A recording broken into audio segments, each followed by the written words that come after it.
làm trong danh Chúa. Tôi cũng xin xem vào trong khúc kinh thánh này có một người môn đệ của ông Elise nói rằng xin thầy cùng đi cùng chúng tôi đã của thầy. Thầy nói tôi sẽ đi. Ông Elise nói là không từ chối cái đề nghị của môn đồ, không từ chối. Tôi sẽ đi cùng. Nếu mà có đi thì một người phát cây, tức là chặt cây, một người chặt cây làm rất, mà khi mình chặt, đem sừng gạt mà chặt cây ấy, là phải coi sừng gạt nó có lỏng không, mà hay có chắc không. Nếu lỏng á là phải siết lại, tức là làm cho nó chắc lại. Biết I ra want to have somebody study the life of Christ, study big picture, and some study to become children leaders. To come here receive certificates, and the last but not least, that's all master of art student don't receive. Okay? Chúng ta sẽ nhận cái đó ha. Cảm ơn một số người đã bỏ công ra về cho những người children leaders.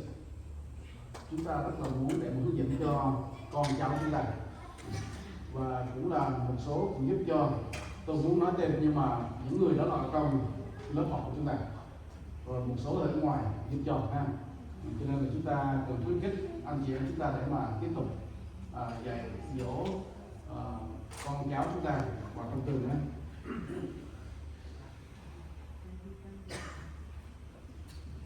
Rồi bắt đầu đây thì big picture.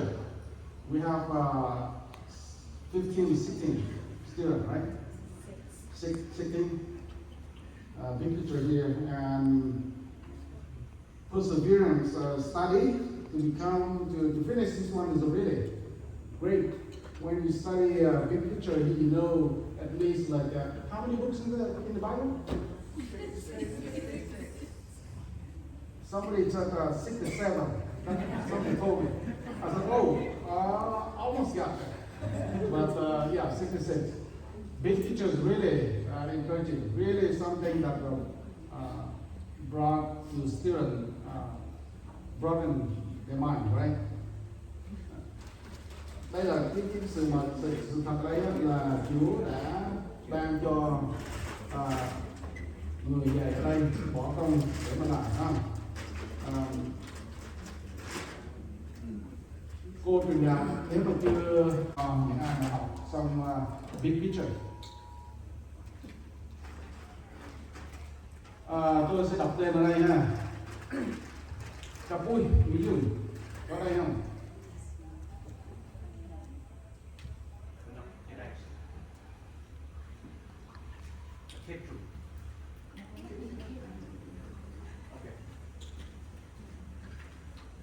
Jake Hogan Ban.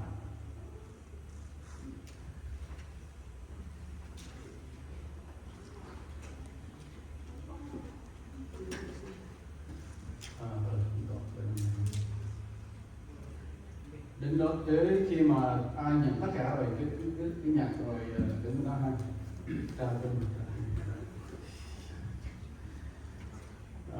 Hiếm chấm Hiểm chấm Việt Nam, ok. Để sau ha. Maureen McNamara Harry.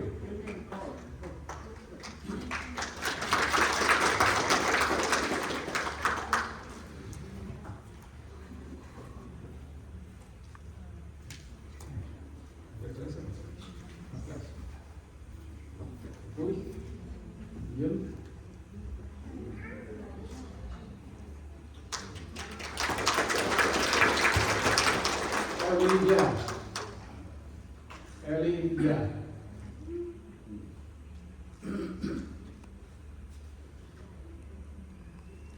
Salah Iya.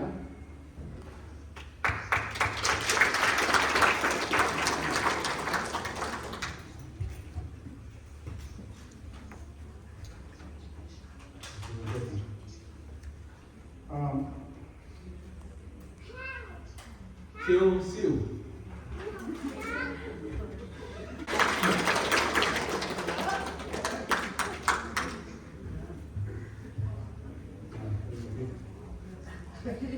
Bria Rô Hurley.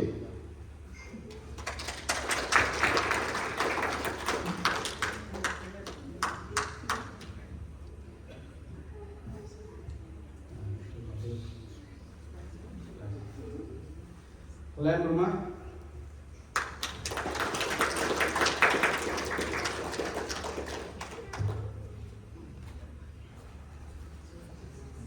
Kayak rumah.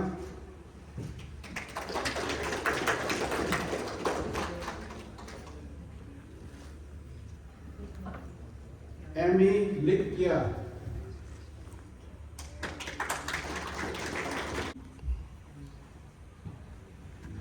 Alina rumah.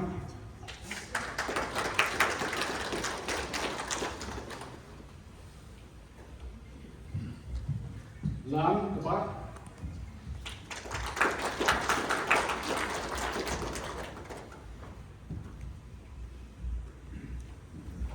This is Steven Phoenix, a big picture. Once again, congratulations to all of you. May God use you whatever you have studied and bless others. Thank you.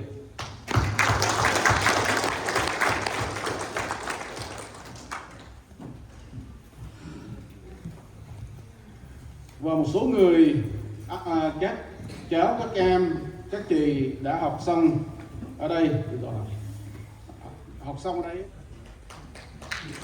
Nia Cunung,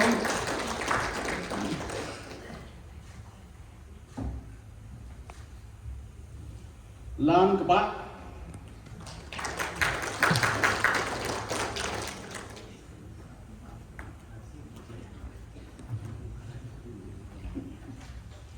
Lina Rumah,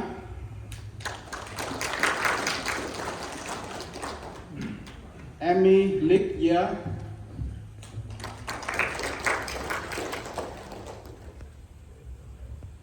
Lain Rumah,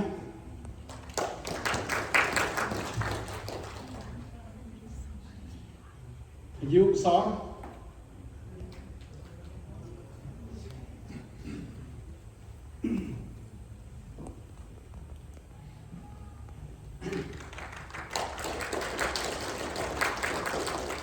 Akrai Rumah,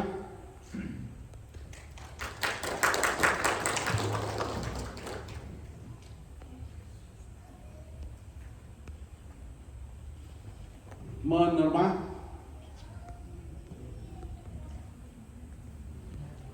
Men Rumah,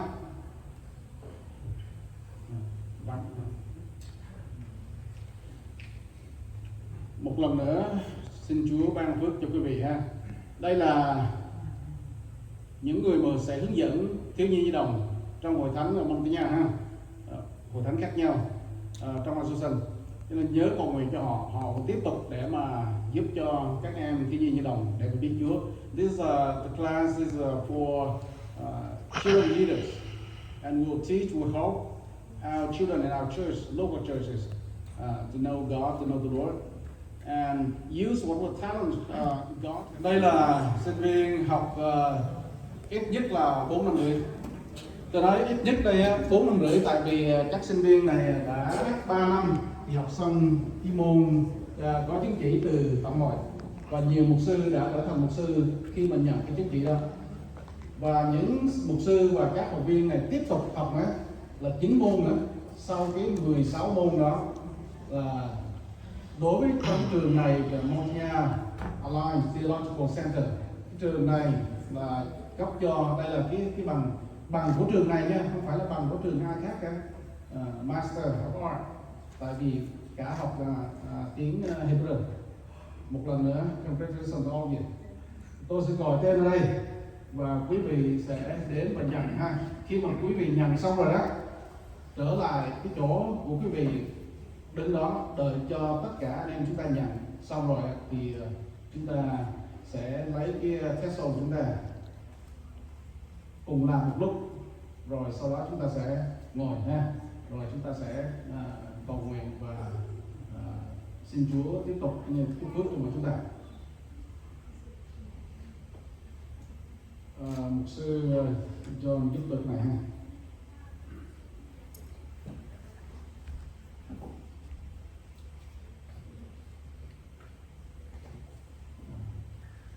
Tên thì thứ tự nhưng mà bằng không thứ tự cho nên là tôi phải coi lại ha. Để cho nói là mục sư quên rồi.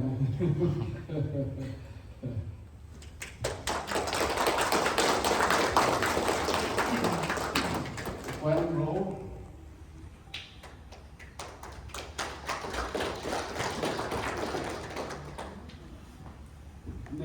Nếu quý vị muốn mở để mà chụp hình đó thì cứ mở, nhưng mà đừng có nghiêng quá sợ rớt nha. Rớt là không biết là có lụm lại được không này ha.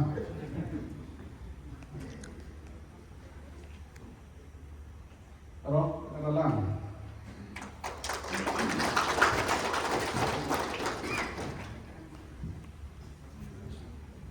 Luôn nổ.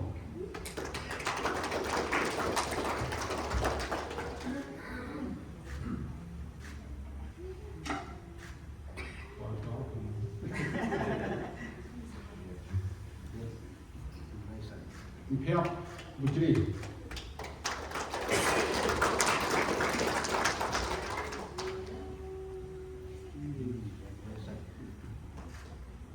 Hand rồi lắm.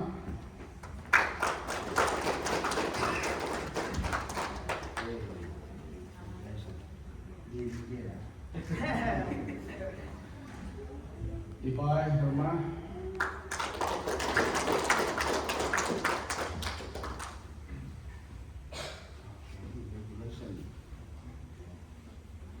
Brian Burubak.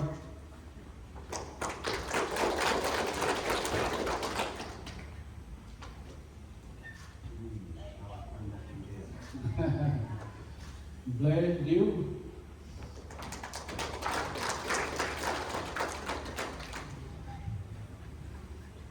Luke Dew.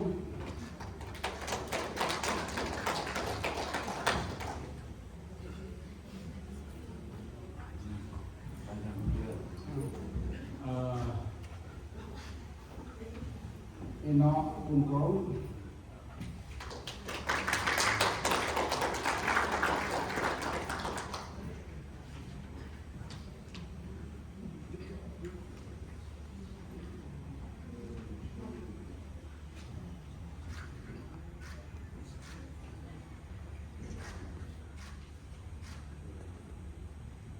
Garrett Daly.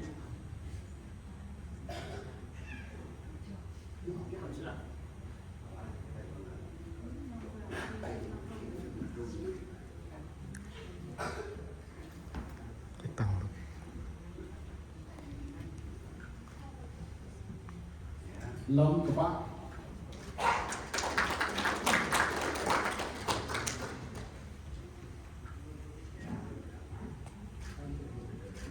Hiên Sor.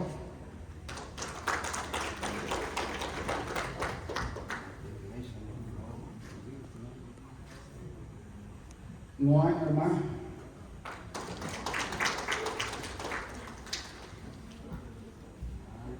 Đa xíu.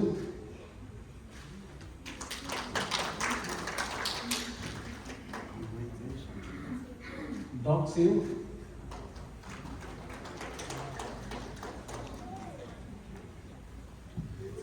Kill xíu.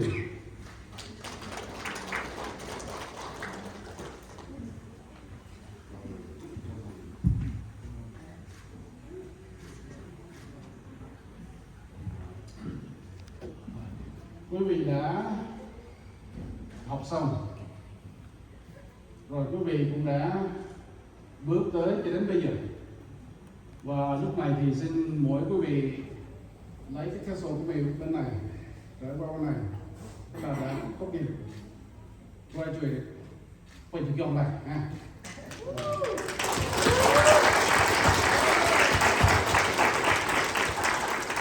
Xin cùng tôi cầu nguyện cho sinh viên, rồi sau đó thì mục sư John sẽ chúc phước ha.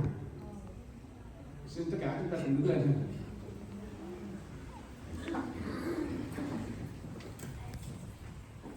Mà hơi mày đọc nắp đi là xin qua giang ấy, ý trình qua giang ấy, ý trình ở đây mà này, đi itu halam Iru bing mau halamเลยนะIru dia cok payah Iru mau bibang terleh membuat cerai lalu keram terleh big picture lalu nih halam terleh di sini payah bibang lain ipo tu ngak payah ipo Iru mesti mah payahเลยIru halam cok jok payahเลยmau terleh buat ketika ini di payah Iru nolak terimaเลยnak kita mới yang prom tu nào mà ini sebetulnya ibu jual itu jauhnya, jing ramsin dan ibu ngai terang, keterah mang mengkenyang, keterah mengjar merek dan diban koyang, ini gimana?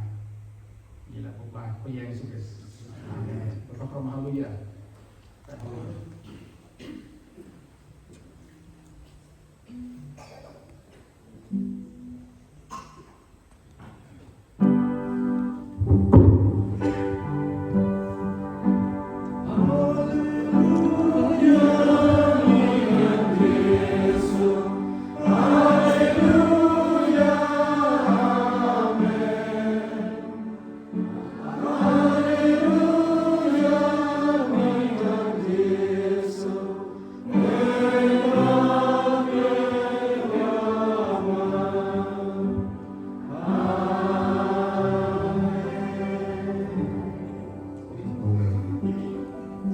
Nào giúp ta bước nào ăn quàng là suy nào là ngắm các quán cũng chê lên con phu trong này đấy lên con phu trong mai tết ngày năm đi quay năm đi quay là mặt mất hết một ngày trong tu na mang đập bánh thì ôi ta đông bước son để hơi sợ một ngày bằng bước mà còn là Jesus Christ.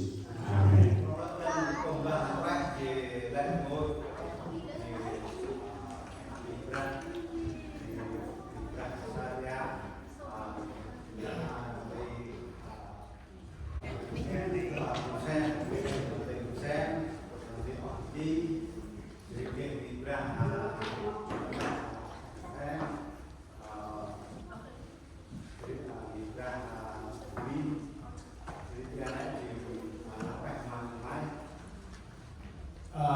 Also, before the intercession service, and also thank you all for coming today, and also for creating them, and also thank you for the pastor and any church who come here. I don't know their name. They're always there.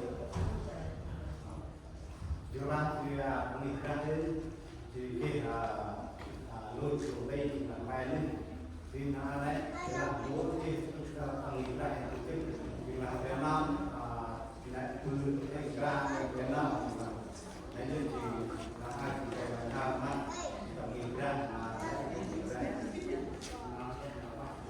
Today in their church, there are three people for this theology, Mount Yarra Theology Center. Three of them today will celebrate and they release what God will do for you. Thì nó đặt ra những về làm cách mà lẽ môi thì làm đơn thì làm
mà bỏ qua lại cái tay đông đây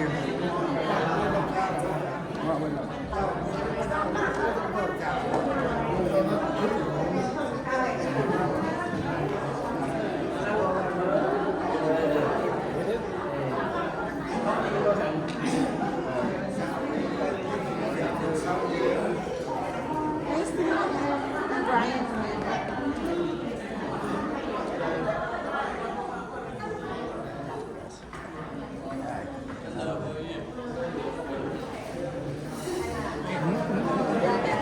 Yan to buwan mo kayo.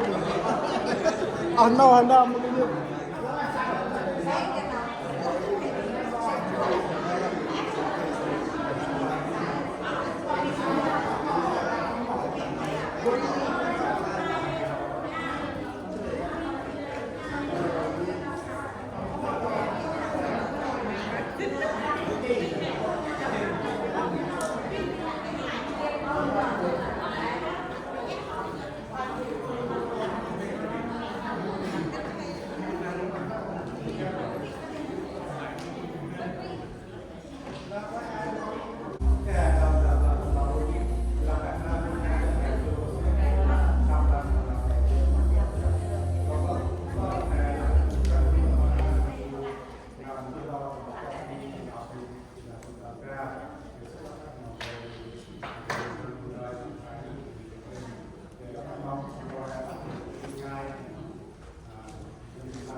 Hãy subscribe cho kênh Ghiền Mì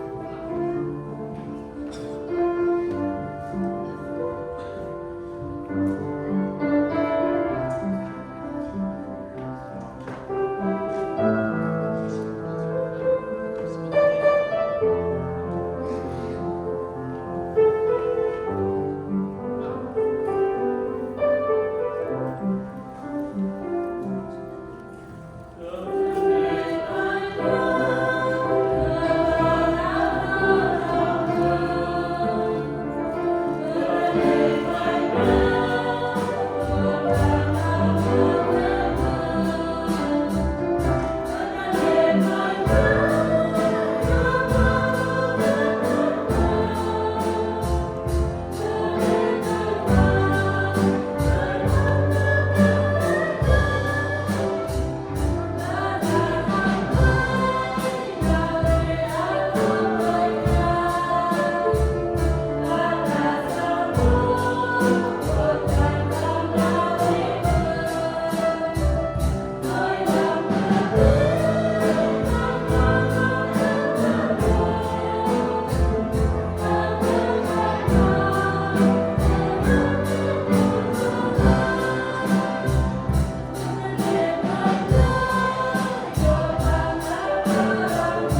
Thứ hai là các lưu rồi nhưng mà chúng ta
Thì tất cả những cái nào cái lao tôi là phần nào cái là sản cái số hạt điện lên thì tất ôi hành hoa cam mang lại cái con hàng hàng từ tức là cái cái nào cái là bao nhiêu cái so với cái là thì tất cả cái tức là mai nào cái là phần trong mà cái còn luôn là sự là rồi I want to share my personal like experience that I can do in 6 days that saved me and jadi tu lau pasal tu hal lau pasal tu jadi kalau kita berada di jual tu praktik jual tu macam tu sebab jadi tak perlu kita ambil kerjaan is mungkin hampir dua free dan memang kalau kita kalau tu tak pakai nanti tu tahu kalau itu buat jadi tu tekan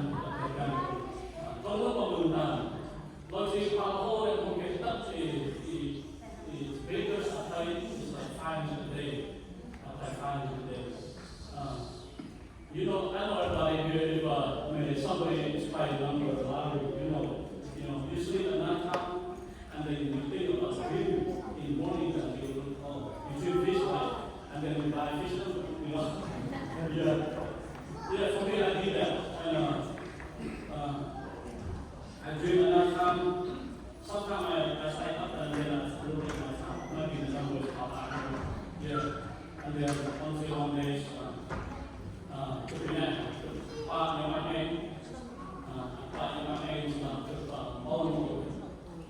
when I play this number, I hide from my wife because I know she's not going to let me play number and all this stuff, but she's telling me to stop drinking and this and that, but I try my best to stop, but it's going to go back again and again. And then I went to the company and I opened the second account, and then I have them transfer money here.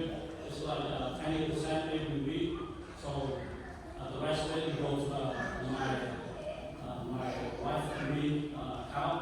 So you know why I do that? Because I want you sis to know that I use the money to buy the number. So that's the only way that I do it, so I can take that money from my own bank account and then I buy another way when I leave and put it back in there. So she knows. But I told the bank do not send any statement in my house. Unless I need that, I go to the bank and manage my own at least. But if you have a budget,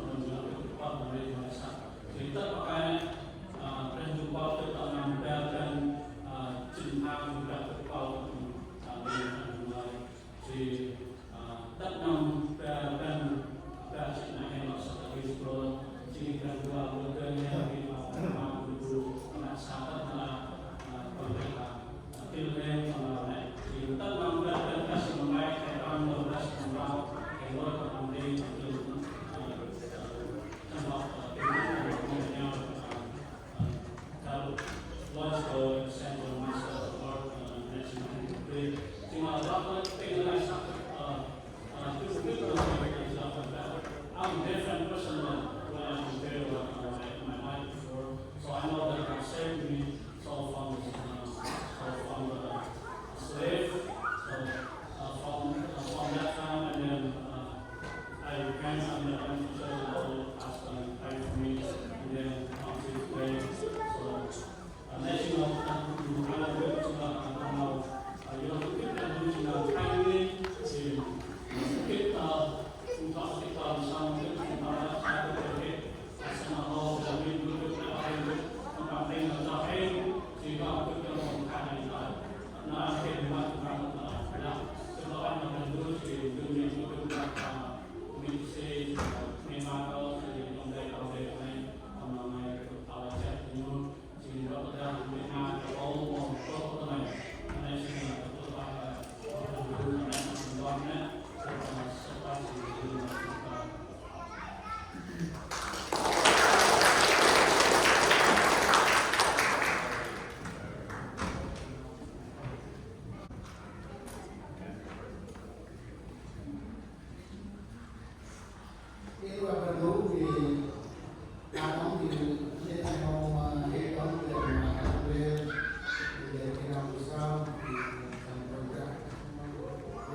với ông thì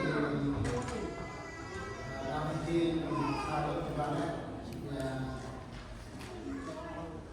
nên đó thì ai biết mình ra hay từ đây năm đây từ đây năm nay thì 3 năm đấy là nhờ lớp học thì năm đấy là đây là cũng là có năm dưới em lúc lên thì ông nói để cao trong đây thì cao lên thì anh có hao thì làm ra luôn cho nên thì về hiện đây là cô có thì điều quay hai quay là vận hành sinh rồi là thì cái về thì là về thì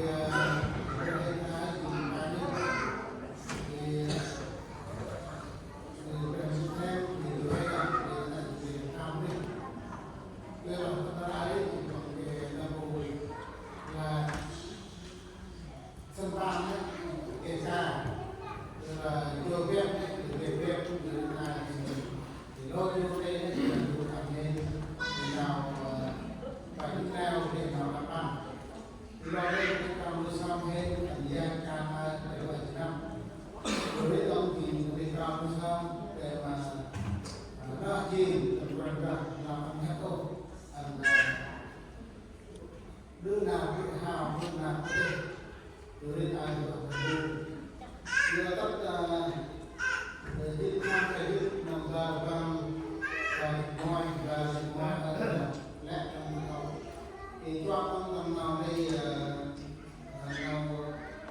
nào đường ai thì cái ngoài được biết nằm ra trên đó ra thì đôi phải là bên hoặc hay hoặc bên hoặc hay hoặc nằm ra bên đây để luôn thì này khi nó gần luôn anh hen thì tầm là luôn cái ông thì tầm luôn về trái win thì khi hen thì nào tất cả nào soát được tầm luôn được cũng đèn hen khi nó đã nấu thì mình ra là một cái thì là một hay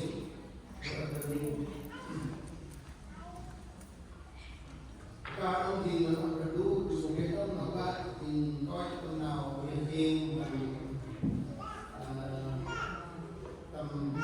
tầm nói thế nào giờ là nên chúng tôi bị khai lên giờ là cũng đi khai thì là cũng nào tầm Việt Nam thì nó nào cam đi cái sắc thì là nào thắt da cam dưới là thì gần đủ cái rồi ăn trong bạc cam mà gần đủ ăn dai cái gần đủ hàng gòn bên cái phần là bằng rốt mong là rốt hay đắt tình thân ở buổi thi rốt thì hay đạt rơi mà ra một sự dưới là cái nó của em còn là cái phần rốt là option that's fine. Vì nó đâu ra cái này sao rồi đợi được nó dưới này là ra cùng nói thì này bao nhiêu là còn ai biết là cảm giác mà vẫn đủ thì ai thì người ai thì người ca hoặc là ông làm thì cũng làm thì được canh ra không thì này nguyên thì jam dulu thì bằng là ăn tampung đó chứ ở đây mình thì ai coi thì được là có một phần thì hay thôi thì được rồi đây ai thì để cho cả mà được rồi đến ai thì mua kit ốm ai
còn sau mình cứ làm một cái này cho mình là cứ cùng vào cái lại làm hôm nay một đó đấy mà sẽ ra một đó đấy cứ còn mình là làm năm kinh tế là thành một làm một người lên một quan vào sinh sinh cái này cũng được sai cái đó các cái đang làm cái đang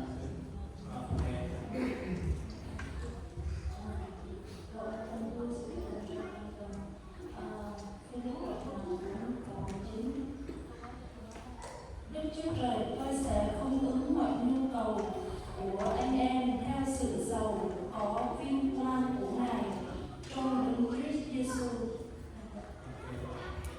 Sorry, over here, another one friend over here. My voice is broken.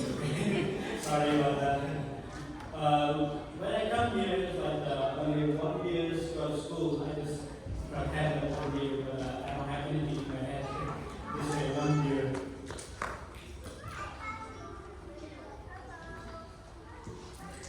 Nó có thể sao nó cũng gì nó cũng còn ăn ăn là nó được rồi.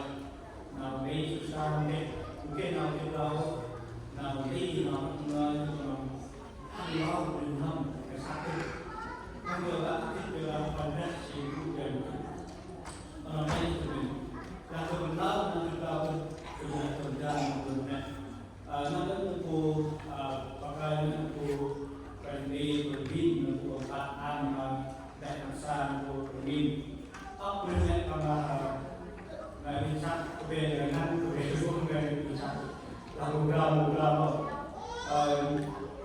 anh mà yên nó nghiêng bằng bây giờ cần được còn nó cái nào còn đây khai mạc sẽ đây hơn tức là mình sẽ ăn đi hồi nghiêng để mình cũng đều tiếp làm sao mà thức đều làm sao mà thức làm sao thức thì ok rồi còn tôi được tiếp tục nối mà xa trên bên hiện thực là chương trình cái học lịch học ôn trường đại lịch trường có hết là trường cái học lịch trường học lịch cơ quan có rất nghiên vừa này các cái ứng dụng âm tức là các cái vấn đề các cái cơ quan của nghiên cứu nào được thực ra hôm nay thức ôi nó đủ bằng lại thế còn ngày đi sớm còn này không thích là nói cái vậy là không thích nhưng mà nên chỉ là xa thêm trên nên học một cái trên hồ bạn hồ ghi không sẽ đến tôi là rất là tốt trong sớm để làm đi làm sớm mai làm đi làm sớm ra thì là cái này là một nào sao chỉ là kinh nghiệm nào ước mơ đặc biệt là tụ mô tơ ở đều Israel thật ra nó mới được cái tinh thần của Israel là nó sớm chứ không có một cái nó sớm kèm được đi lên thế nên là áp liên ra hè mùa trôi hè mùa điểm trôi thế nên là thế nên là sao cái việc học phun ông đâu làm đi và làm đi là bằng cách là bù hát là cái Israel là trên cứ cần năm đi làm đi nó người làm cần dịch bệnh thì cần học ăn từ đi nó chỉ làm cái là trình tham này thực tế hành là Israel để bằng đâu đi làm sao làm luôn này một cái là thì thực tư của hai Israel rồi thực tư của hai vô phần đặt công thức vì Roman phần đặt công thức vì các bạn vô hàng xôi hè phần đặt ăn hè thì ta vào lòng nó bu các bạn vào lại không có mình nó bu thực thời lúc thì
Lawai pada dulu si lawai pada sudah dekat kebetulan ada mata tu ambil dan ikan juga pulau lain nanti tambah tu lebutan cerita tu mon Jessica cerita tu amon Benjure nanti kali tempat nanti mon Benjure mon Jessica cerita Lôi tầm nào ra từ đây thì trước năm chín là tụi nào thành công đi đấy đây là sao các nào thành công chân là chiếu tầm nào đi chuông đầu đây thì là chia lên các bác cùng làm bác lên về là mỗi người là chia lên thì thành phần gia hay cho lại hay về là các bác làm ra cứ đồng lát đi đưa hàng một đi đưa đó vô thành phần kia là về tầm quyền ra thành phần chó mà quyền ra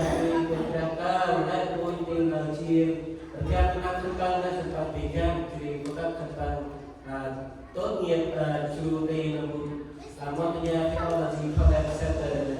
And one of them today we happy here the three family like Lucian family and Luciana family and Lucan family. Today they will celebrate midnight to our about 3 of them will be students of the Theology College of Montpellier. It's long way for them with they take look like 4 years about in that to finish all their course. So even many things is hard for them. Maybe about financial and about far away, not near here. They go study to the Harvard. In 4 years and many things is very hard to them. But they take in God, they believe in God, and they keep going, pray to God, and keep doing like that until they did graduation during last July, right? Yeah, they do graduation celebration on last July, and then today they do big things in give thanks to our Lord. So we celebrate to three family in Marshall. We happy today and we what we say? Okay.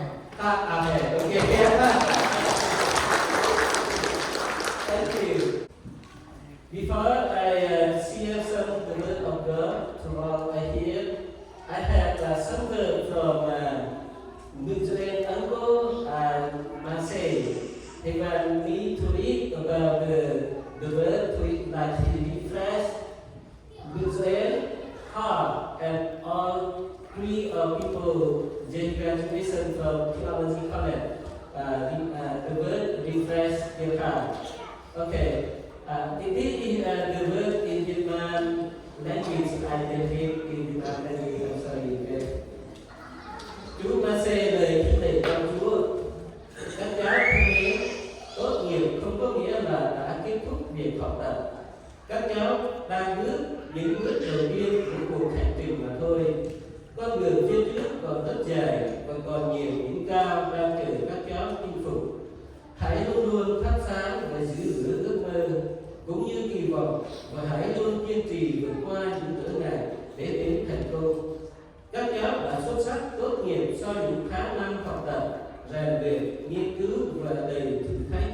Không chỉ trên giảng đường mà còn nhiều trải nghiệm hào hứng khác ở trong và ngoài. Tôi tin tưởng và hy vọng rằng dù ở bất cứ vị trí nào, các cháu sẽ luôn thể hiện được phẩm chất, bản lĩnh của một người được rèn luyện và trưởng thành từ trường Montpellier Theology Center.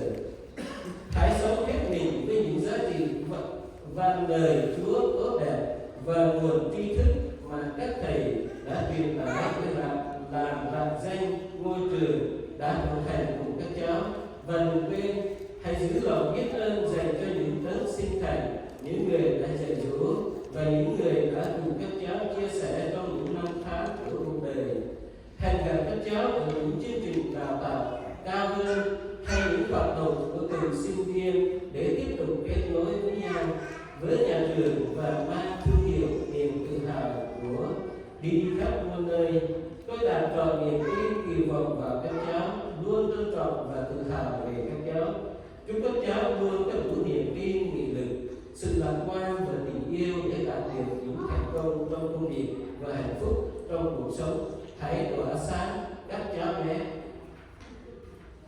And the other side is like the word of God to refresh their heart.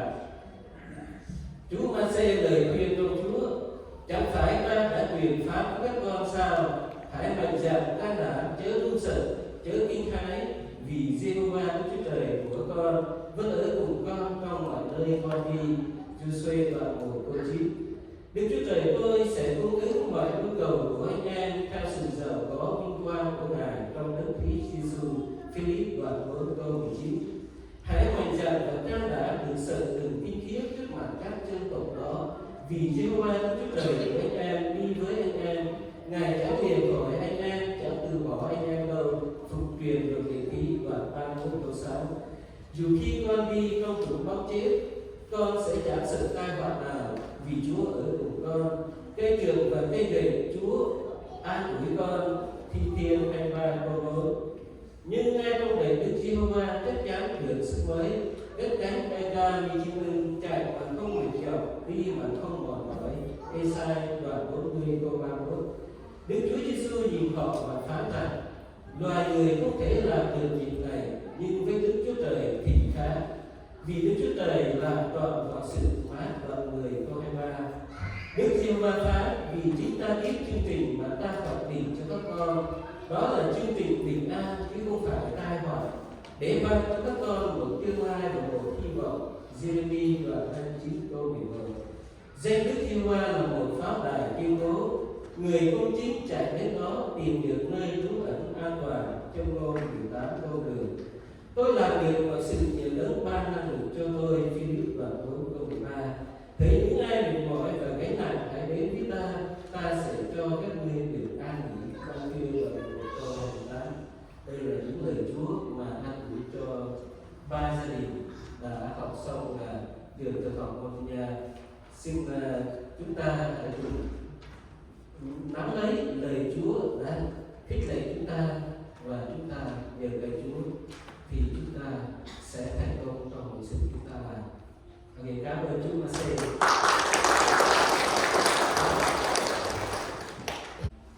Kalau baik maka dulu semoga kita tempat melakukan mengenai makan info tambahan nanti malu saya pada program saya menjual ke program pada tu dokter kan si tentang episode program atau basic kena cek dia anh mai đó các bà mà berani bước mà lấy wonder mà họ wonder thầy Jesus telah pemilu program yang telah let number macam mana suri let kontrol perhubungan macam mana tu mohon berapa tentang ini tentang ini tentang kontrol macam gì là người masih tu berapa on today we prepare the speech for today like one he made all the program for today.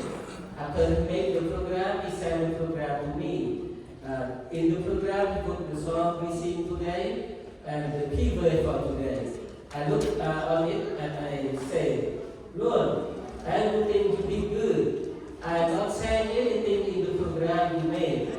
I see the key word you put in here in Ephesians chapter 5, verse 20. It says, we always give thanks to our Lord, our Father, in everything, in the name of our Lord Jesus Christ. Yeah. And I say to him, oh, that's very good. I will read of that man. Follow the key word you put in there. Everything you put in there, I accept. I don't say the thing you already get in there. I say to him, and today I may follow that. And I think some word of God for every day. Lepas makan dulu, tentang Tuhan ada dan tempatnya dalam episode bukan konsisten tentang prinsip. Together we open in the book of Ephesians, chapter 5, verse 19 to 20. The key verse we did earlier in the verse 20, but I add more, one more verse for verse 19 to 20. Telah saksi tentang beratnya ternyata dari program kalau sistem tentang operasi itu terkait dengan kalau sistem tentang operasi kerja. Anh mai tentang núi mai lên manau beraan manau maton ciri manau tempe.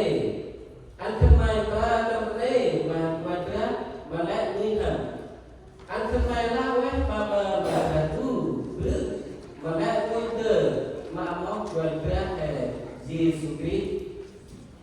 Telah terpilih teman Tuhan Abraham Bungai dalam Efesus Tuhan Tuhan Yesus Tuhan minta juga Tuhan minta anh tham mai tầm hao núi tầm mà na mà nào mắt con chiri mà nào bằng đây anh tham mai ta nó đây mà rồi ra mà đấy thì có lẽ là anh tham mai tầm hao núi tầm mà nào ra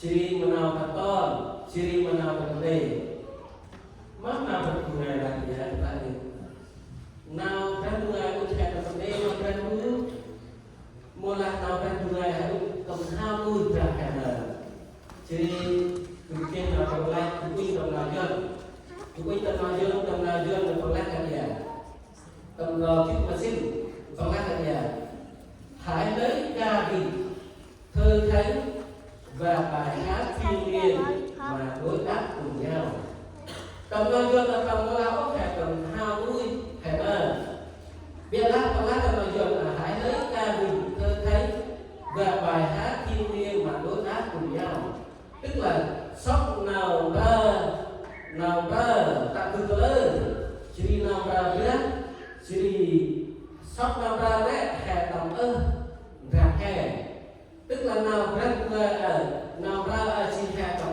rạp hè nó phu hè sa hè rác là tempat win này hè rác là tempat win này thì tu con lo có những cái lo cái này tu về là Sri nó tu lo cái lo cái này lại ngồi rạp biasa tentang perang mà đối đáp cùng nhau, tức là đồng cù nào ra tak berkelar nào ra có chứ nào ra hãy cho mà mẹ hãy cảm ơn là hãy tức là hãy uy cái lòng tâm nào hãy tu lo hãy đưa hãy đôi là nào ai chứ nào ra uy hãy lòng nào vui là hãy giờ hãy uy tay cùng nào dân nó ai chứ nào hãy nằm ra hãy cảm ơn lòng tu cảm ơn cảm ơn chứ nào cả này. Jadi orang membantu tengah berandungai hari ini teman lembu hari ande bu nanti nasi antar mai lawan bapa membantu antar mai lawan bapa membantu. The topic I want to speak to tonight to our people here is we must always to be thankful to our God. That is the topic we want to say today. Follow the key way we have. Jadi kalau orang membantu, dia akan main menawi menawar. Kalau harus menawar, kita nak hendak buat menawar. Dan kalau nak menawar nanti dia menawar. Kalau hendak menawar menawar.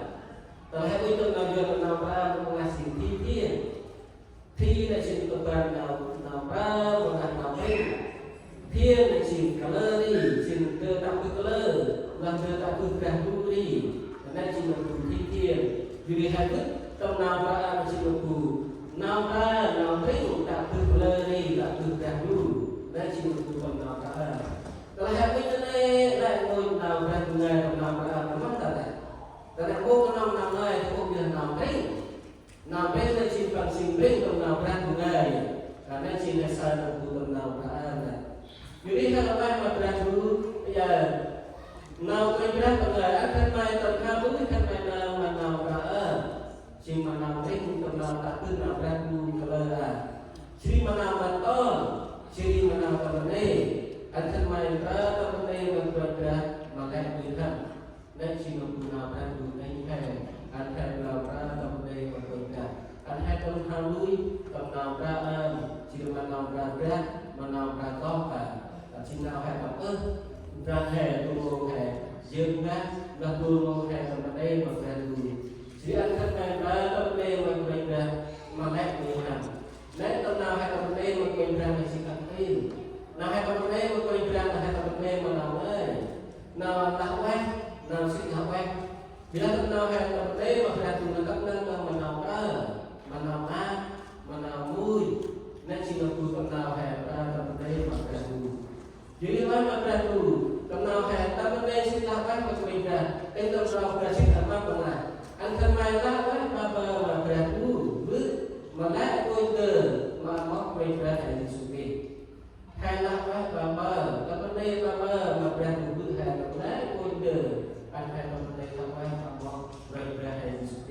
nên chỉ một cụ đồng nào trên bằng khác mà hay là Yuri đồng cụ đồng ba nếu ông đồ đồng nghiệp ra hay thành công ty nào trên một ngày trên một bằng điều kiện chỉ lối đi tổng quan năm thì nào trên một ngày chỉ có các thành công tốt nghiệp của nó thì Yuri ra làm tay thành công tư nên thành công xếp làm quen mà thành công ở đây sao đồng cụ nào trên một ngày đó mà áp làm hè lát đưa theo anh hay bắt đầu các cái đồng về là thành một cái jadi hal dulu tentang berangkai hari temanan cukup tempat dia mampu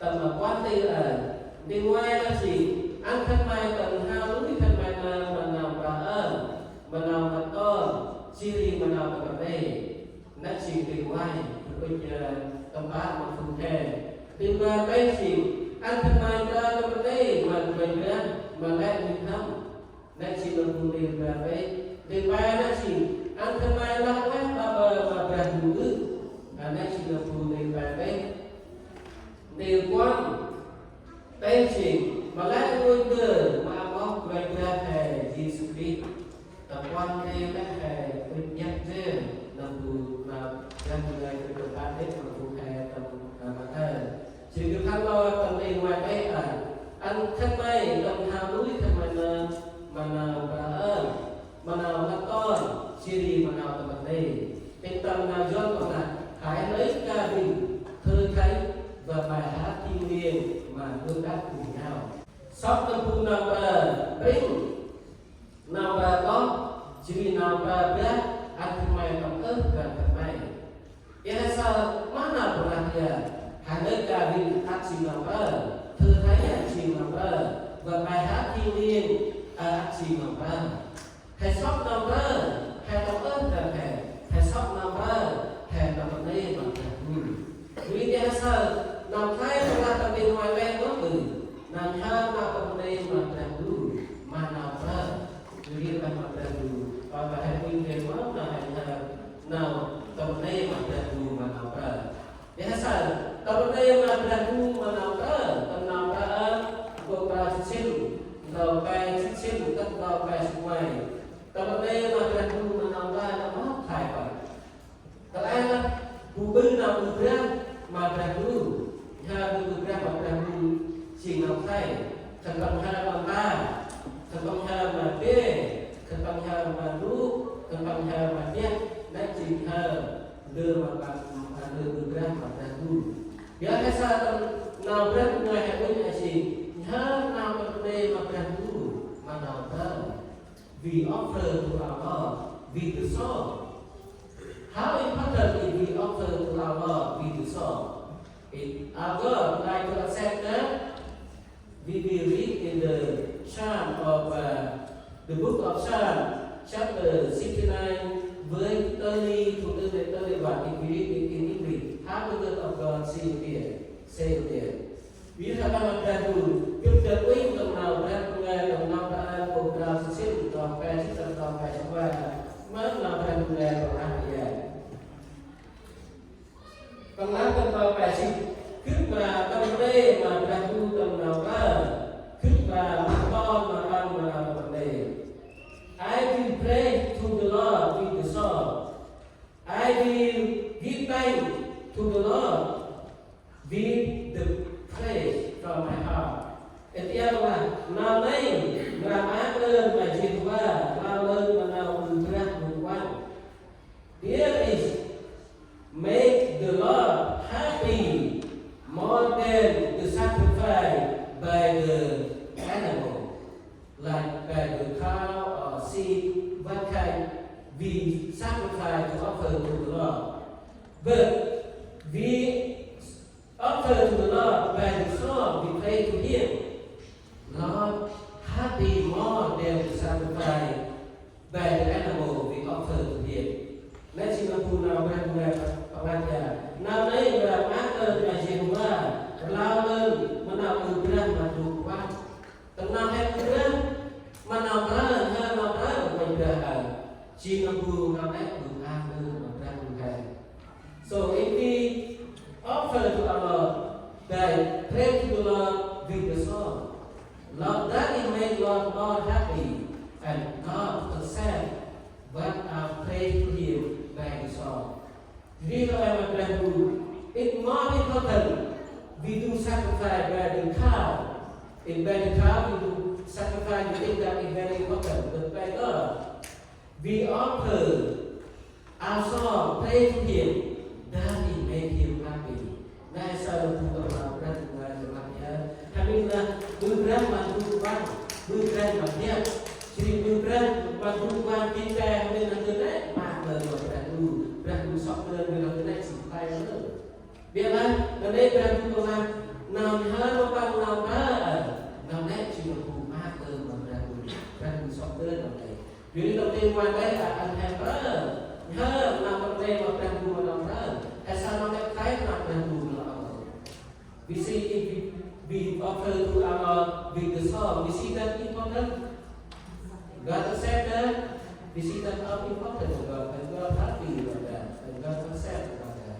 Jadi apa yang kita cuma guna berguna tentang hal tentang kepentingan yang berbeda.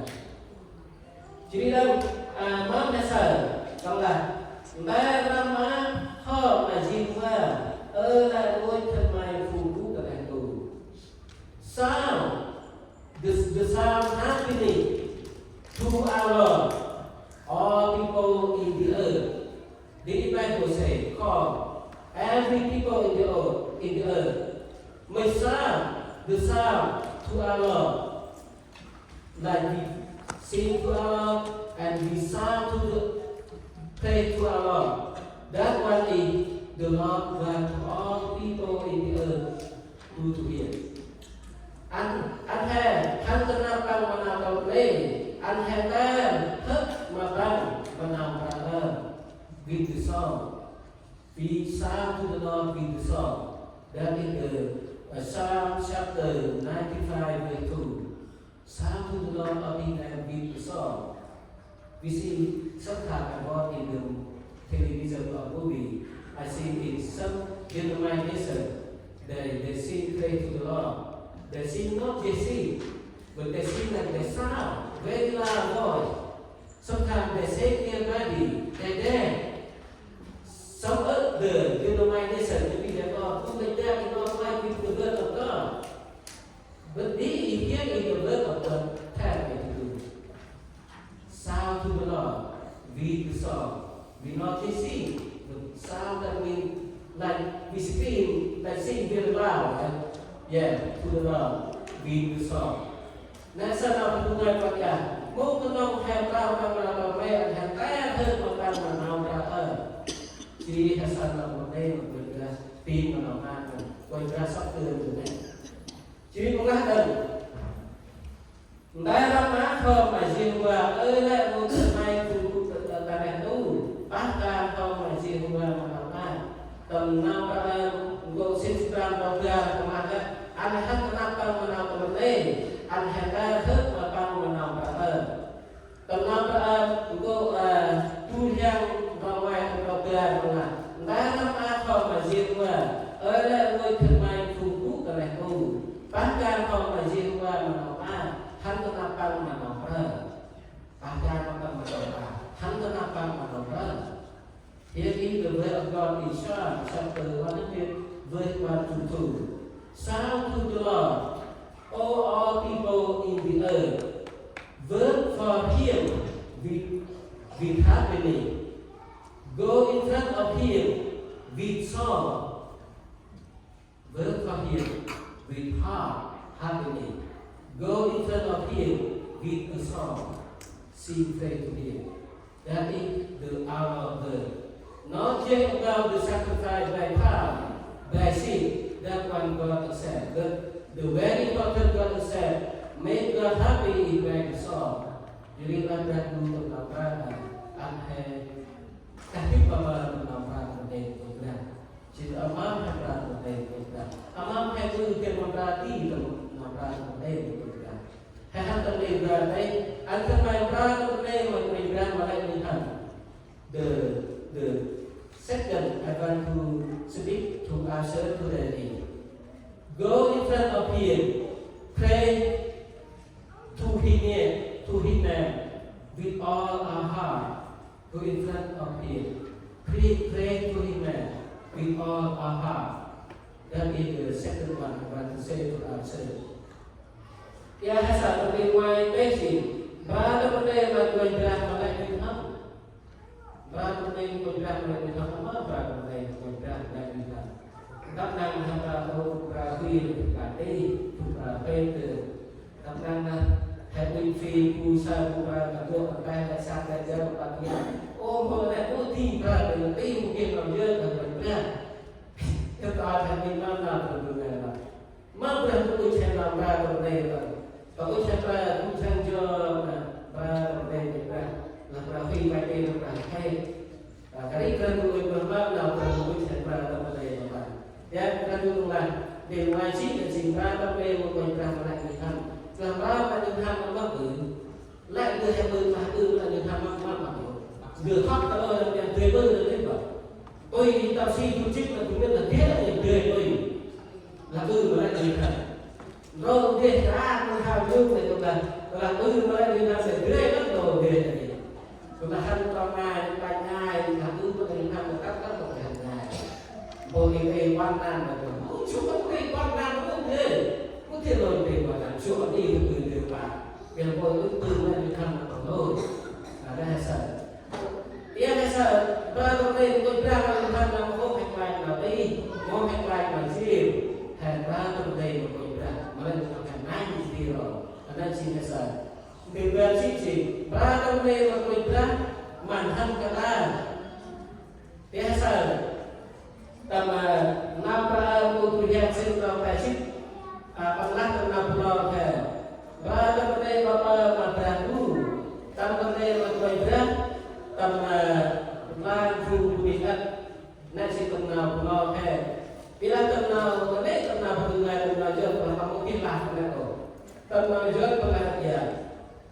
Bây giờ việc tôi sẽ hết sức cảm tạ Đức Giê-hô-va ngợi khen Ngài ở giữa đoàn đông được từ ba mươi ra mà lại được thăm được. Jadi tầm năm tháng cô tu hiền sinh ra bài sinh tầng là bây giờ thì tôi sẽ hết sức cảm tạ Đức Giê-hô-va. Tương ngu tức mà ra tâm đề mà tôi rằng mà nãy thăm cái ta mà nãy thăm xoa. Earlier we hear about the word of God say, shout to the Lord with all our heart, pray to Him with the song. But in this one, God say, my mouth must pray to the Lord with all my strength. Pray to the Lord in the front of all the people. Here the word of God saying, we not say pray to the Lord with all our heart. We must pray to the Lord with all our strength. All our strength.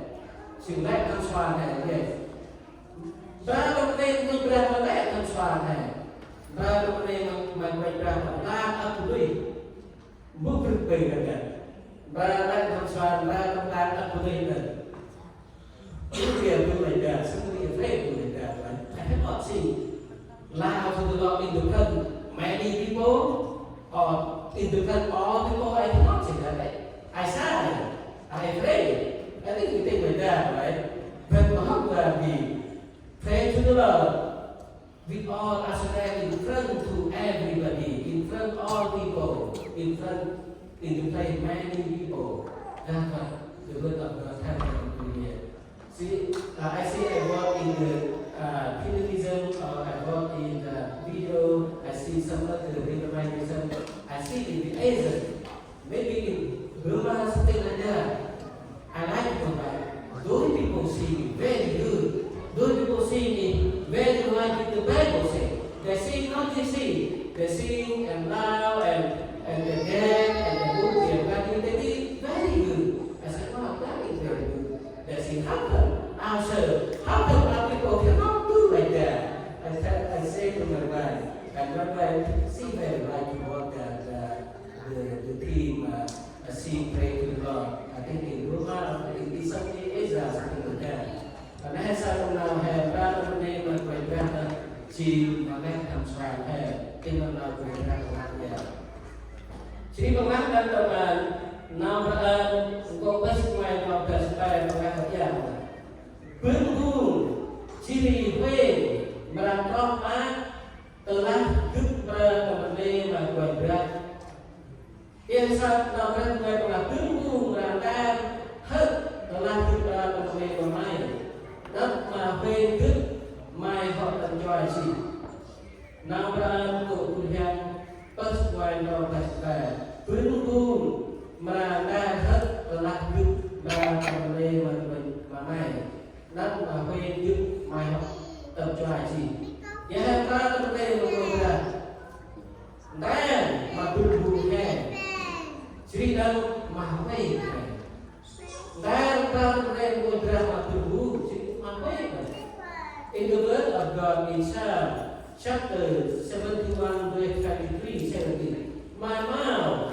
may sing praise to the Lord with a loud voice and my soul sing to the Lord pray to you sing to the Lord with our mouth sing pray to the Lord with our soul not just with our mouth but our soul our strength and we heard earlier we sing pray to the Lord with our strength and our soul and our mouth very loud voice that means we sing pray to the Lord when we see in the movie or we see in the video some of the denominations they sing very loud and the dead or the new we see that is right to pray to the Lord. Don't think that, oh, doing that not right to the worship to the Lord. We worship to the Lord, we may sing or pray right to the Lord. That is right, that is not wrong. Because the Bible tells us to do it that, okay? Đây chỉ là nào hay ra trong đêm con ra mà bu cái ví chỉ mà quên này, chỉ mà thăm cái ta này, đây chỉ là hành động đây mà con ra. Chỉ liên quan chỉ cần ba tâm lê mà quay ra mà hãy sắc chân nuôi thần ơi phê cực tâm lê hôm mà chịu qua lẽ sắc chân nuôi thần cực tâm lê dương ra mà mọt phần ác tự hệ răng nào giờ nhưng mà hãy chơi đi tu tìm với phải của ta ơi phê cực tâm lê hôm mà chịu qua lẽ sắc chân nuôi thần cực tâm lê dương ra mà mọt phần. All the time, and many times we hear about the word of God in deep one. Oh, all my soul, oh, all my heart, sing praise to the Lord with all my heart, and all my body may keep sing praise to Him. We not just hear about sing to the Lord all our heart, but in here, Bible says. We sing, pray to God with our body. How our body sing to the Lord? Here the word of God says, we sing to God with our body. That means we say, we dare. Is that wrong? If we dare, we say that we sing to the Lord. Is that right or wrong? Right? That is what God means saying here. We sing to the Lord not just with our soul, with our heart, but with our body too. So we may do that. No more afraid. No more shy to pray to the Lord. All our God saying, we can sing with strength, we can sing with loud voice, we can sing with our heart, our soul, and we can sing with our body. Everything we give thanks to the Lord. Nên xin Chúa nào các người này bằng các đi mà hay còn là đại dịch tài. Chỉ định quan tế gần lắm, đang chỉ định quan sĩ gần. Anh thân bằng tầm lê mà con chiều qua mà làm thật tốt. Anh thân bằng tầm lê mà quay ra mà cư sĩ chỉ gồm đây. Nào đã cùng theo quan sĩ sinh lòng bè. Được thưa các bạn, sing to the Lord with the body. But in the Psalm chapter 149, where we say, we must sing to the Lord with the dancing. Wow! More better than with our body, right? Sing to the Lord with the dancing. In here, we no more say about what in the movie or television, see some other denomination that dance, they sing praise to the Lord, we say, oh, that is not right, they sing to the God. That is, we not to right with the Bible, right? When the Bible tells us to do here, We may sing to the Lord with the dancing. Nancy Tuhan mereka tiada. Antara name of mereka magil siri magor. Not just pray to the Lord with dancing. Pray to the Lord with the drum. Pray to the Lord with piano. Pray to the Lord with guitar. Yeah, or what we have. Something in Israel we have king, something like God. We can do that pray to the Lord. I don't know how we say it. Sometimes we have Israel, we have stick and it boy is very good. Yeah, yeah. And some other it's go like this. It's go and we do like this. It sound very good. We can do all that pray to the Lord. Yeah. But then the next session now that we think about have a name. Jadi lah kemudian hal terpenting pada antara lah apa dulu in the three what about to say to everyday. We may give time all the way to our God Father. All the way give time to our God Father. Nanti kesana tu nak berdua ni have a lah antara lah apa dulu. Lagi tu om lagi nak apa ơi bên trước chỗ này hôm mà chiều qua lại thì chơi ôm lại đi làm cái công ăn nào ra là sự hiện về làm về all my heart be pray to the Lord, don't forget everything good things He gave to me to us always be thank Allah, don't forget all things everything Allah give to us, don't forget to do that. Let's see what we know. Like in the people every day, always be kind to our Father. That is we will do. Like you do today, that is very good. God has said that. So I can do mention of God to make that and can do now at don't forget to do that. That's what our Lord said here. I can do. How to be one day? Mà nãy con đưa mà mong về ra kẻ Jesus đi. Nó telah kemana mulai akan Allah berikan Yesus kepada kemuliaan Allah jutaan telah beradu beradu komisian gopan super. In here, in all we do, in all we say, we must give time to Allah the same way. In all things we do, from God. Give many good things to it. We may give that to our all way. Okay, but that do all things come from Allah. All good things come from Allah. So give that to Him all way. God bless you. I stop right here. Thank you.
Rồi, mẹ ơi.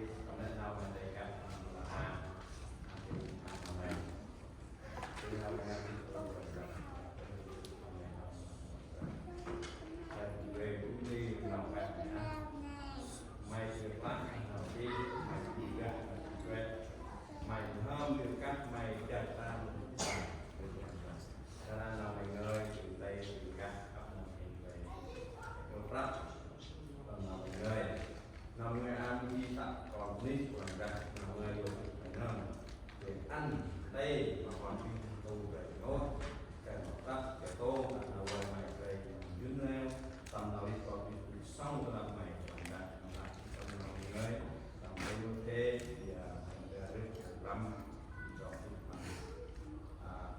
em thấy là riêng của cái và trả chỉ rồi mày phải dựa đây năm mình ơi thì cả đồ bảo nè ăn nào các ai có bơ mà áp năm hình và năm tụ người ta cũng biết sang thì mày cũng ăn đâu thì người cứ thì biết sang nào quát nát mày mày ăn tâm đấy nào mình ơi thì nhớ tâm mình không áp đâu mà nè cái break mày từ các rồi rồi qua chiếc của mày rồi có gương mày rồi nhớ tâm nào mày ra cái nào ăn chi mà nào tiêu ra và chiếc mày là năm mình cắt chỉ cho mình rồi anh mấy căn tư là cũng biết xong nên là mình lại hành hiện tượng nhốt xong đi làm hiện tuyến các môn là đang làm rồi biết xong tầm này mày còn biết đang tốt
hy vọng và của ăn mà ăn băng người chiên làm đây làm thì cái mà từ phát can quay ra như là thì em cũng kia xong giờ em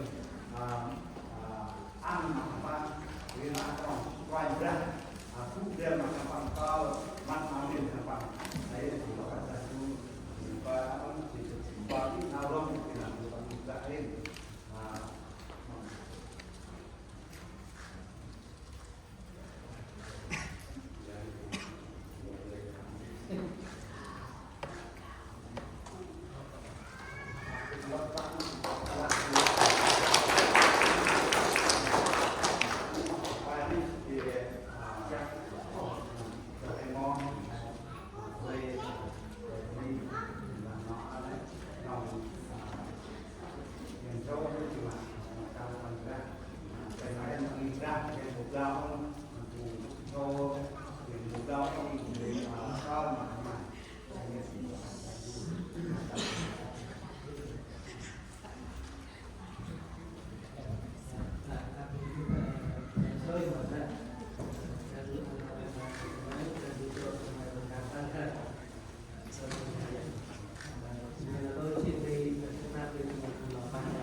thì rồi mình long thì là thì tham cũng lo là học từ lâu là cái hai ba đôi này là học phải rất tay mỏng đôi vậy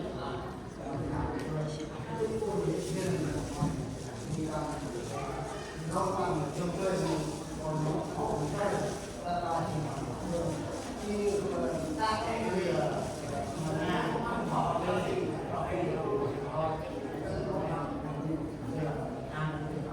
công ty này thì mình luôn không chỉ là cái cái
Iba dulu dengan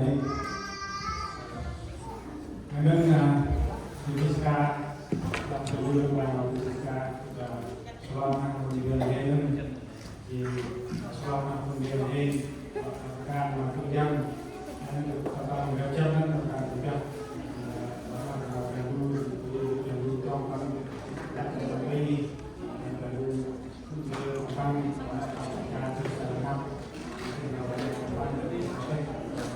akan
First of all, praise the Lord. They're my friends.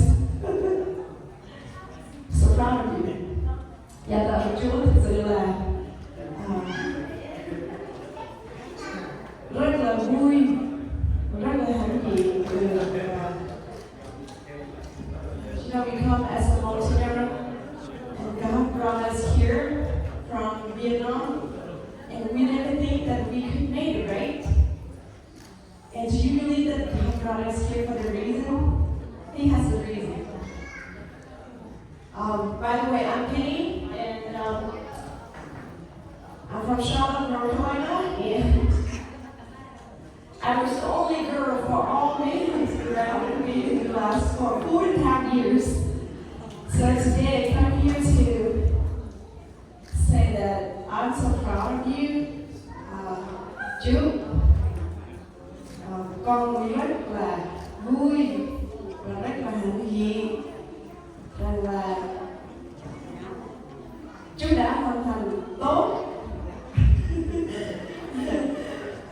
suốt 4 năm rưỡi, và chú đã giống như là chú hướng dẫn cho bọn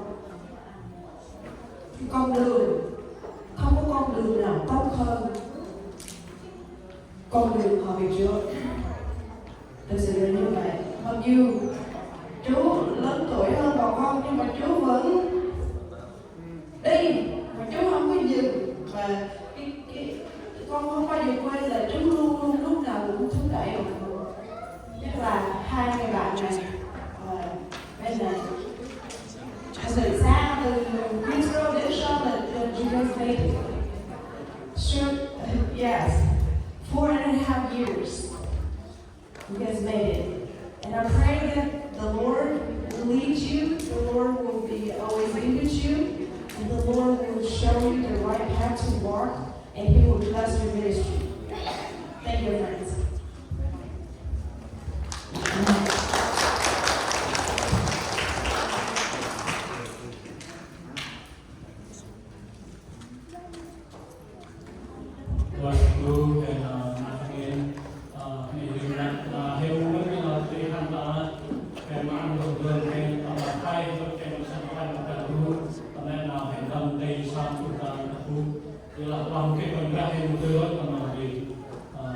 I want to thank you for everybody here who's come here for this celebration. Special thanks to God. So we're really happy to see you all. You here today. So we didn't expect you guys just give us the stuff. We just want you to come here and join us for this celebration. That's all we want. But we thank you so much. Thank you so much.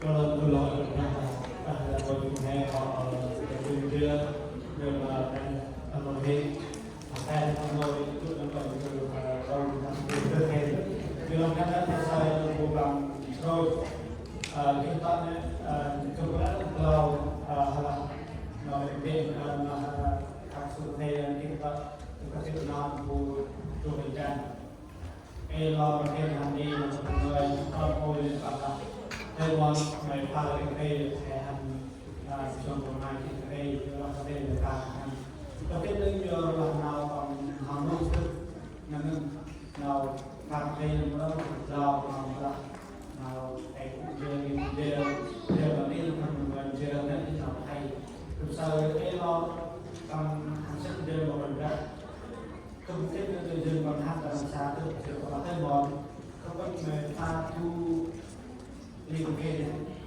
nghe sau đó chỉ có cái cà phê và em sẽ bên mong cũng nên người cà phê mà hiện tại thì thương một cái sao con cái này các bạn có một ngày ăn cà phê chúng ta mà chúng ta làm bài Thái Lan thì rồi chúng ta sẽ có bao nhiêu bạn chạy cái này của cái bằng của mi để của thân chỉ được ra được bằng ăn và sẽ được làm thôi và bắt đầu mùa cái đó đi mới bằng chắc được tên được lâu đi để mà người buat nó ăn cái thứ là yang akan menjadi orang yang hay teman kêu gần xong thì về xuất hàng ra đi làm cái tao cho nên anh là một say thank you for all you I know that my business is broken forgive me remember pray for me and my family and keep working for God you know that God is only God is powerful I know that I have experienced myself. Thank you for all of you. Thank you. Các đủ thì là có game thì là hơn lên mà game thì cái cao lắm thì nào thêm là bài mặt đi cái này rồi ba năm thêm hai thì thêm ít sai thì nào ai có gì thì tập trung ăn thấy làm hai năm thì cao thêm với lại năm và mang đây là tương lai tí nào mà nào cũng em thì mong sẽ long việc hiện cái về mà bên tầm những lúc về mà cái nói ra hè rồi đi thì nào ca hai thì tôi tập trung cao lắm thì cũng cái nào bạn thì cần biết đó bạn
Lúc khi mình đường này là đường cười lúc lẽ tôi theo cũng hoàn ăn được hay cũng như rằng đấy bé cũng sư quan cũng sư năm cũng sư hay sắp xếp ba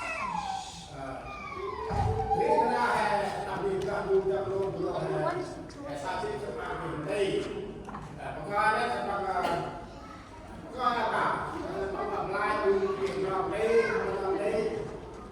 thì ăn tầm ngon là test y là cười thì em vừa sau bắt đầu làm một cái là có cây ra là có thể cái đó ai đồng nào tầm ngon gọi là để trên tăng lên mức của con là chỉ phải đủ sự thế ra là hai bạn bè của nó cũng là ngày một sau cũng như thế là chúng ta nào lúc cô chúng ta nào chúng ta làm sao chúng ta bỏ em đi làm cho em đi cũng đúng và đi ta tôi cũng còn làm đó tôi làm mặc đồ chi vì sao đồ chi này là tu về cố ý tưởng học được cái nuôi đâu học được chi nuôi đâu thì con chỉ vô con là con nuôi lẽ càng tay càng chi phải đi không chưa nuôi đâu khi mày ác mày thì càng mình lên đấy có người đang cái này có là bằng là mày ăn mua được từ nhà mất tụi ta nuôi ăn bằng mất tụi ta nuôi mua được từ mất tụi nhà nuôi mất tụi nhà nuôi mua được từ mất trăm sự nuôi trăm sự nuôi sẽ phần nào đây là nào luôn một chừng đó cho chừng quay các lần đầu trong nào luôn chừng hai trong chừng ba trong chừng đó nào đấy cái ăn vào hè áp dụng đặc biệt là cô ta ra sao bao nhiêu ta ra trung quan mà thưa là người có quế đó là can là nhà nước ra trung quan mà thưa là nhà nước can là cái đây là cái đấy quân nén mà tu bài đi về còn thương con thằng đi nào cùng rồi ăn cái này đến chung nào là cái này vô hồ nó cũng đang mà thương không đang được đâu trên quán lớn tính cái đen đọc bọc năm xứ rồi bọc là gì hè bọc là xứ là mùi sao nào hè tê hè kinh là mùi kinh nào bọc từ tê ăn là mùi hè kinh thì nó đang là phải lưu là phải đen luôn hè từ đây thì mà ăn nó gương can hè không cho hè con sau ăn là càng người kia xong từ nay sang người này thì không đặc biệt là dùng làm đồ sắm xe ba nào cả muốn là cái bằng giờ là bằng kata việc làm đó là còn lớn kata việc làm công việc là học công việc là học không sao cho kata việc làm quan cái gì là học cái bé là mình đây là phải tập du phải là quân tu theo cái con đường là theo cái set thì bà bị chuông trong này chỉ nghe xong xa cái set thì cũng là cái đấy hành quanh lưng đặc biệt là cùng rồi cái nào cũng mang và ai đi thì họ con họ hệ tương chịu họ nào để để dân ra cũng riêng nó đi cũng riêng mà cũng rồi thì là amen.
siap coba juga. Kereta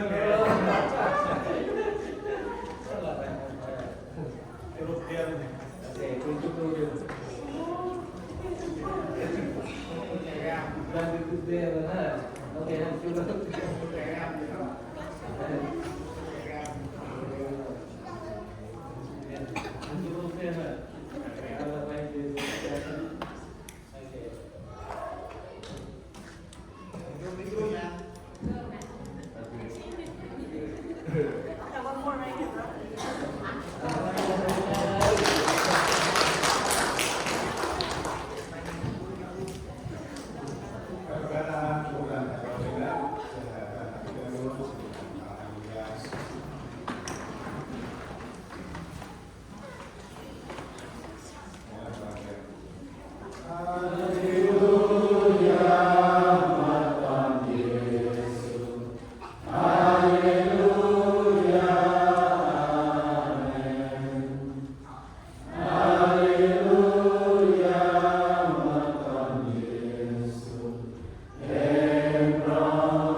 Hikmat keputusan. Haleluya, haleluya, haleluya. Con bước sang trong đây là các và các mong các đu là các tu pré được lời. Các tu bước là tin nong, các Jesus Christ là tin là du, các không phải là tin là các. Cú đe cần nghiên các tu các nong tu nong, cú đe cần các tu áp nong âm nong phu hen và bà tập tu Charlotte, Vincent Slam, Green Sugar, một là tập tương đối em, cần mấy cú đe áp nong phu hen, ba bên horror, làm hương để ai công tác ngàn lời vậy. Amen. Làm ai mà lại với. Perkataan dinamika yang mau selesai.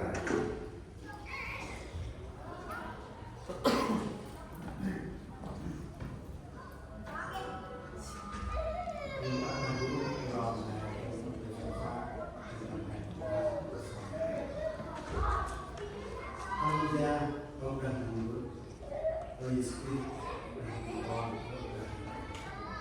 dan apa wajah yang amin bagi program macam di pernikahan yang normal oke pada maksa Francisca Tuin di maksa Kelly dan berapa dia mendoa lòng tôi có người sâu xa chung maupun material dan maupun roh dari perkuat kepada dan perkuat dari susah maupun wajah maupun di kantor susah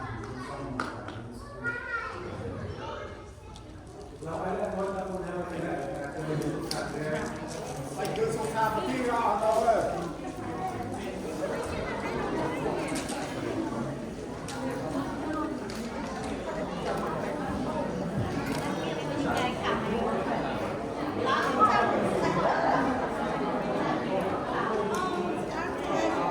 Outside?